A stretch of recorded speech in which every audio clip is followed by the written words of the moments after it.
नमो बुद्धाय. जय भीम मित्रांनो.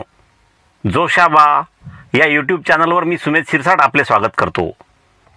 भिक्खू आणि प्रतिबंध. संघादिसेस आणि पराजिका यांशिवाय भिक्खूला काही प्रतिबंध अथवा नियम पाळावे लागत.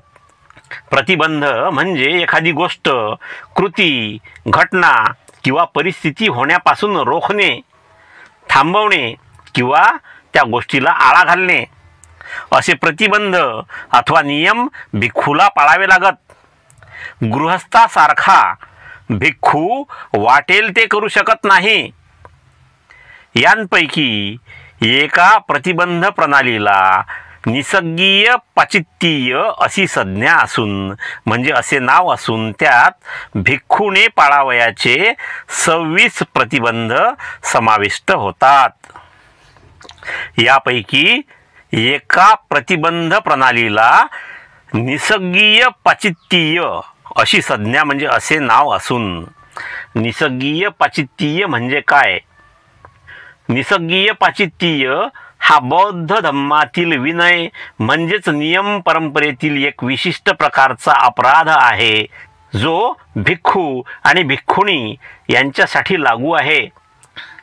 याचा अर्थ असा आहे की हा असा अपराध आहे ज्यामध्ये भिक्खूला किंवा भिक्खुणीला अनुचित वस्तू किंवा संपत्ती परित्याग करावी लागते आणि त्यानंतर अपराधाची कबुली देऊन शुद्धीकरण करावे लागते.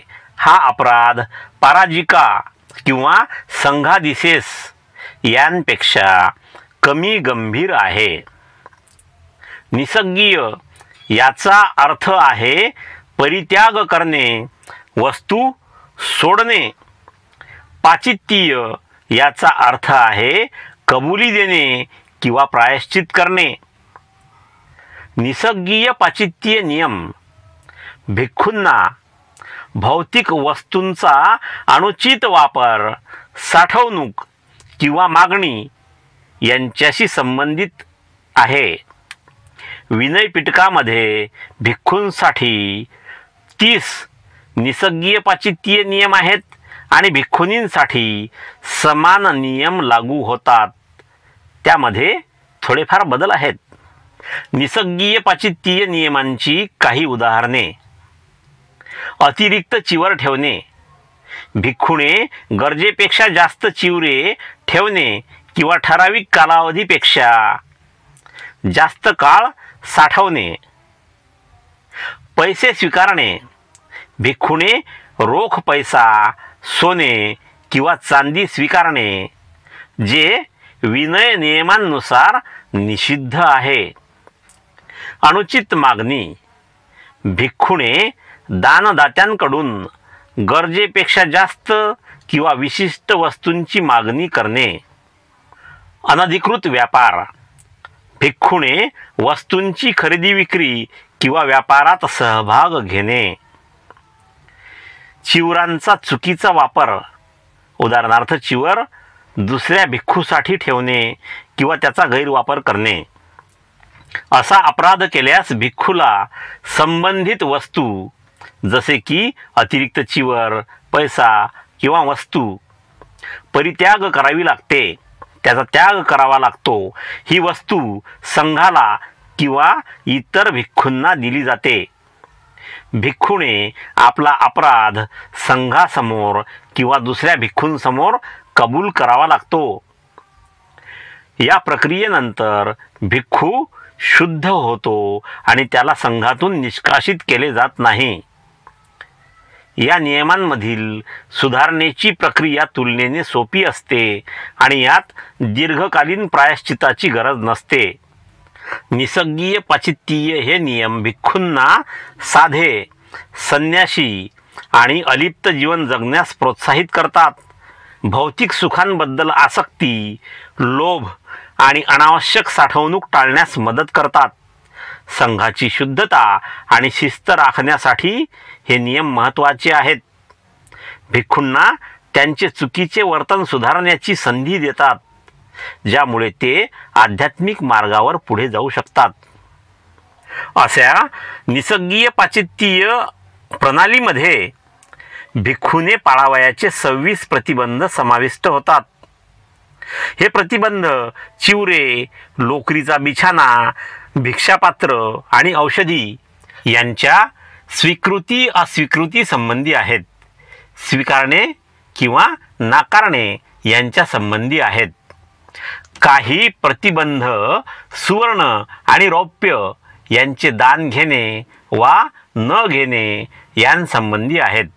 काही प्रतिबंध हे सोने, सुवर्ण म्हणजे सोने, सोने आणि रौप्य म्हणजे चांदी यांचे दान घेणे किंवा न घेणे यांच्याशी संबंधित आहेत. काही संघाला मिळालेली मालमत्ता स्वतः स्वीकारण्याच्या आणि देवघेवीच्या कामी नेमलेल्या भिक्खूंसंबंधी आहेत. पूर्वीच्या काळात काही राजे किंवा काही व्यापारी, श्रीमंत व्यापारी भिक्खू संघाला मालमत्ता दान करायचे, जसे जमीन किंवा एखादे विहार बांधून देणे. अशा मालमत्ता स्वतः स्वीकारण्याच्या आणि देवघेवीच्या कामी नेमलेल्या भिक्खूंसंबंधी काही प्रतिबंध आहेत. या प्रतिबंधाच्या उल्लंघनास निसर्गीय म्हणजे परतफेड आणि पाश्चात्य म्हणजे पश्चाताप व्यक्त करणे ह्या शिक्षा सांगितलेल्या आहेत. ह्या प्रतिबंधाशिवाय भिक्खूला पाश्चात्य या नावाचे 92 निर्बंध पाळावे लागतात.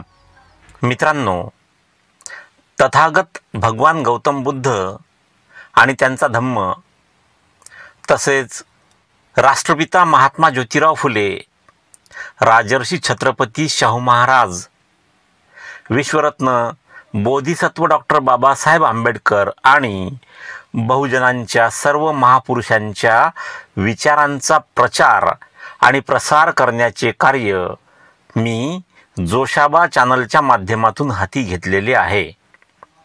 मित्रांनो, आपणास विनंती आहे की कृपया या व्हिडिओला लाईक करा, व्हिडिओ आपल्या मित्रांमध्ये शेअर करा.